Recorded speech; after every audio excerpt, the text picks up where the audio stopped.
Ayan. Magluluto tayo ng sinabawan. Okay, sinabawan ang ating ulam ngayon, guys. Ililipat natin dito sa kaldero. Wala akong pakialam kung sa kaldero ko yan iluluto. Ito, hindi yan taba. Yan yung galing dyan sa may buto-buto na yan. Ito, buto-buto. Pinakuluan ko yan ng buto-buto.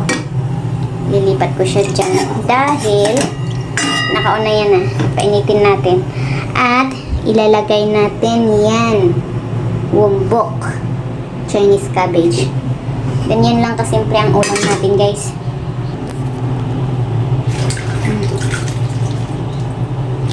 Lagay natin yung Chinese cabbage. Okay. Sarap kaya nito. Yung pinakuluan sa 2 hanggang 3 oras na buto-buto. Kunin mo yung sabaw. Lagyan mo lang siya ng gulay. Okay na yan.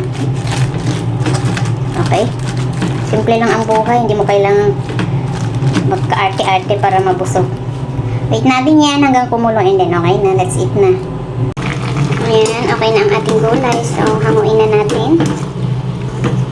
Yummy yummy na yan. Super yummy. Oops. So, next is gusto kong mag-ulam ng itlog. So, ilagay na lang natin dyan yung itlog. Yan, nilagay ko na. Wait lang natin siyang maluto and then pwede na tayong kumain.